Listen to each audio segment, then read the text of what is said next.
Selamat datang teman-teman muda, kita akan menjelajahi dunia tembakau, sejarahnya dan cita rasanya yang khas Indonesia dalam perjalanan suara beberapa menit ke depan.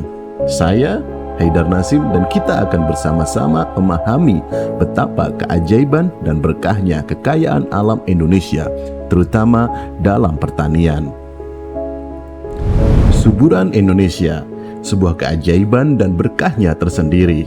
Tanah yang melahirkan keindahan, juga tanaman yang memukau. Mari kita mulai dengan menggali sejarah tembakau. Meskipun bukan tanaman asli, tetapi tumbuh subur dan berkualitas di tanah air kita. Bernama Latin Nicotiana tobacum, tembakau tiba di Indonesia melalui jejak sejarah kolonialisme barat pada awal abad ke-17. Meskipun bukan tanaman asli, Indonesia memeluknya dengan hangat dan menciptakan folklore sendiri seputar asal-usulnya.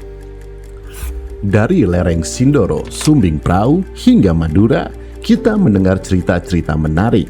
Ritual Among Tebal di lereng Sumbing Sindoro Prau, sebuah upacara mengenang orang suci, Ki Ageng Makukuhan, yang dikenal sebagai orang pertama yang memperkenalkan bibit tembakau di daerah tersebut.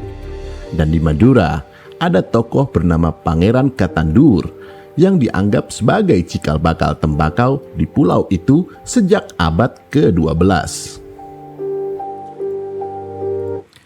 Sejarah dan mitos saling terkait, menciptakan identitas tembakau sebagai bagian dari budaya dan kearifan lokal. Meskipun sejarawan mungkin berdebat, bagi masyarakat setempat, asal-usul tembakau adalah warisan nenek moyang yang patut dihormati. Saat kita memandang ke masa lalu, kita menemukan bahwa tembakau bukan hanya tanaman budidaya, tetapi juga terkait dengan kebiasaan konsumsi masyarakat. Praktik seperti nyirih, nyereh, nginang, dan nyusur tergambar dalam relief Candi Borobudur dan Candi Sojiwan. Tembakau menjadi bagian dari tradisi, bahkan sebelum era kedatangan bangsa Eropa. Teman-teman muda, mari kita melangkah lebih jauh. Konsumsi tembakau tidak hanya terbatas pada tradisi nyirih, melainkan juga melibatkan cara baru, yakni dengan cara dibakar.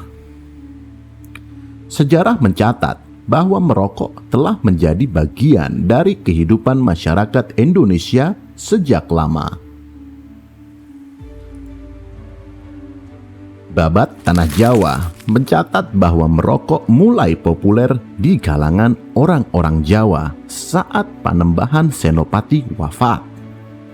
Raja Sultan Agung di Mataram Islam dikenal sebagai perokok kelas wahid. Dan dalam folklore dan lakon ketoprak Roro Mendut Pranacitra, rokok bahkan menjadi barang dagangan sehari-hari. Pergeseran besar terjadi pada abad ke-19 ketika Belanda mengubah tembakau menjadi sektor industri perkebunan besar-besaran. Tanaman tembakau diangkat sebagai komoditas utama dalam kebijakan kultur stelsel, dan perdagangan tembakau di Indonesia terus berkembang. Tembakau Delhi dari Sumatera Timur menjadi primadona di Eropa. Tidak hanya di Sumatera Timur, tetapi juga di Pulau Jawa. Tembakau Indonesia dikenal sebagai salah satu tembakau terbaik di dunia. Namun, dengan kemunculan overproduction, boykot, dan penurunan harga, jumlah perkebunan tembakau mengalami penurunan.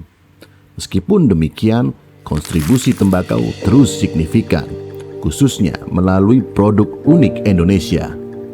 Kretek. Kretek, sebuah inovasi asli Indonesia menciptakan citra rasa yang unik dengan perpaduan tembakau, cengkeh, dan rempah-rempah lainnya. Produk ini bahkan menjadi penghalang bagi produk rokok negara-negara lain. Kontribusinya terhadap penerimaan negara sangat berarti. Dan itulah, teman-teman muda, perjalanan suara kita melalui sejarah tembakau dari keajaiban tanah Indonesia hingga menciptakan produk yang membanggakan. Saya, Haidar Nasim, mengucapkan terima kasih telah menemani saya.